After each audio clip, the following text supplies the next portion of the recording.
Halo, selamat datang di channel Ruang Taktik. Di video kali ini, kita akan analisis big match bertajuk Derby EPL antara Manchester City versus Manchester United.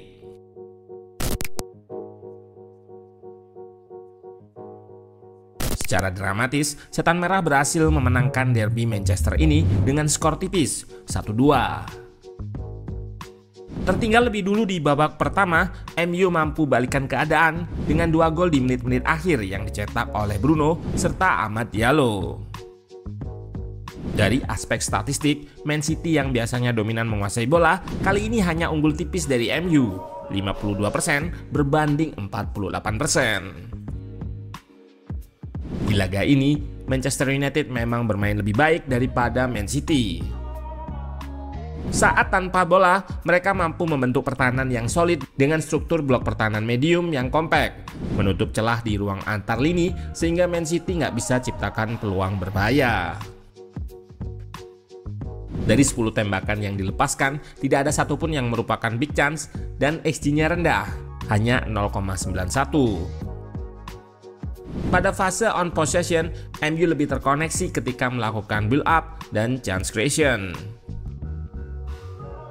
Di fase ini, mereka juga lebih bisa memaksimalkan kelebihan Lisandro Martinez sebagai ball playing defender dan wide center back. Nah, penasaran bagaimana detail taktik dua tim asal Manchester ini? Let's go, kita bahas sama-sama.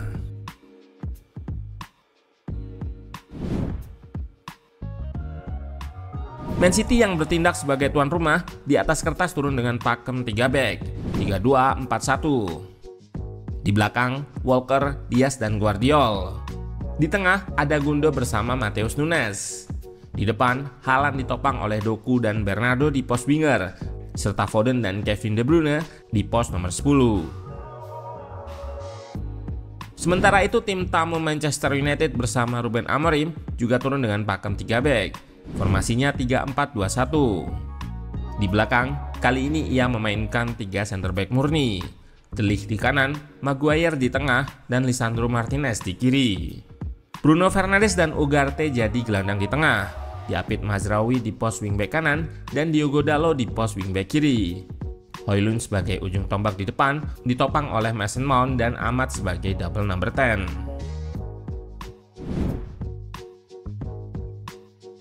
Ketika tanpa bola, MU bertahan dengan struktur 5-3-2 medium block. 5 pemain sebagai block press di depan akan narrow atau rapat guna menutup akses progresi City ke gelandang di tengah dan selalu bergerak secara unit mengikuti arah bola.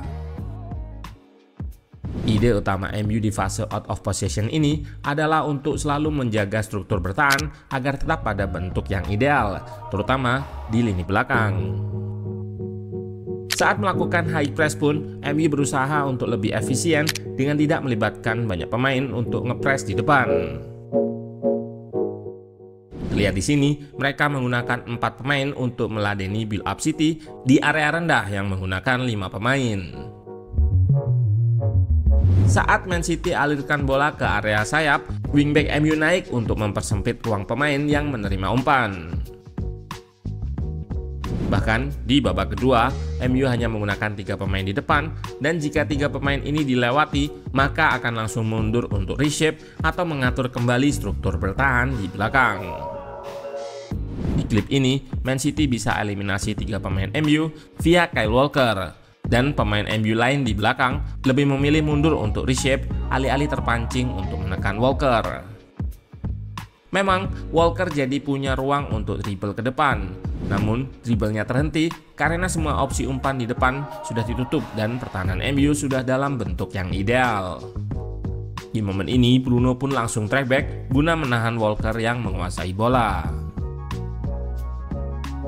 Saat bertahan dengan medium block, anak asuh Ruben Amorim menjaga agar jarak antar lini selalu berdekatan. Hal ini bertujuan untuk mempersempit ruang antar lini yang merupakan area favorit bagi para gelandang serang Man City guna kreasikan peluang. Ketika lini tengah dan lini belakang sedikit berjauhan, center back terluar MU berperan untuk melakukan man-to-man marking terhadap 2 gelandang serang Man City. Lisandro marking Kevin De Bruyne dan De Ligt marking Foden. Selain area antar lini yang sudah dimatikan, MU juga solid ketika bertahan di koridor sayap. Pada momen ini, mereka bertahan kompak di sisi bola, dan ketika City melakukan switch, ada wingback yang meredam di sisi jauh. Pada laga ini, Man City dominan menyerang melalui sisi kiri, area Doku. Dan MU relatif bisa meredam dengan kerap melakukan double cover pada area tersebut. Karena pertahanan MU yang solid ini, di tengah, De Bruyne sebagai kreator nggak leluasa untuk menjalankan perannya. Di sayap, eksplosivitas Doku juga bisa diredam. Sang striker Erling Haaland pun nggak dapat suplai maksimal. Pemain depan yang terkenal dengan stay humble-nya ini nggak berkutik, hanya lepaskan satu tembakan yang nggak berbahaya sama sekali. Pun begitu, MU masih punya satu kelemahan di fase bertahan ini, yaitu set piece. Yap, di laga ini mereka bobol melalui corner kick. Kevin De Bruyne melakukan short corner ke Gundo yang dipantulkan kembali kepadanya. Di kotak penalti, Gvardiol nggak terkawal bisa menyambut crossing De Bruyne dengan leluasa. Dalot gagal memotong crossing, Højlund tidak melompat, dan Onana terpaku. 1-0, Man City buka keunggulan. Ini merupakan ke-8 kalinya De Ligt dan kawan-kawan kebobolan dari situasi set piece atau bola mati, menjadi yang terbanyak ketiga di EPL bersama Southampton.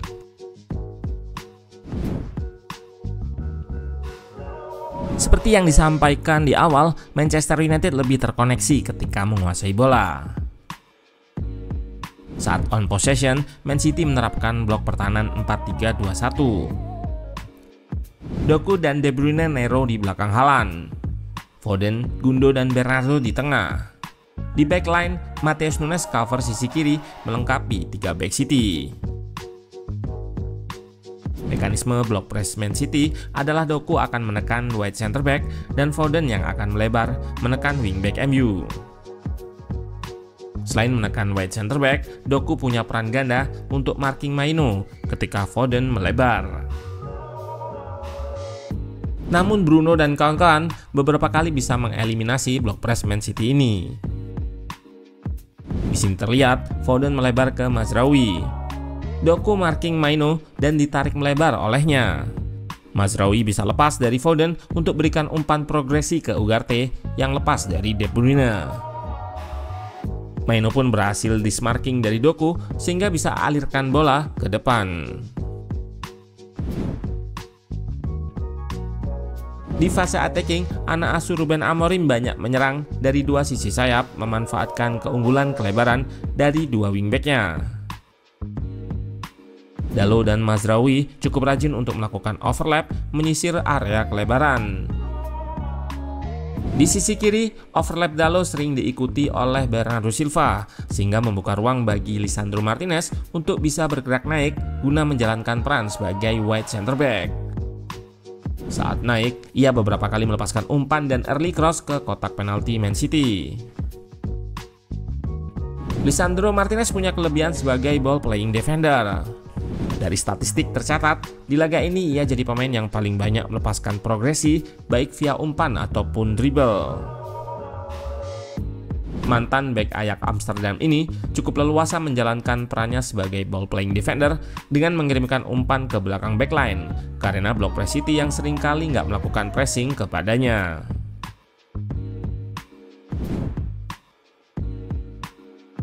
Man United sendiri baru bisa samakan kedudukan di menit-menit akhir.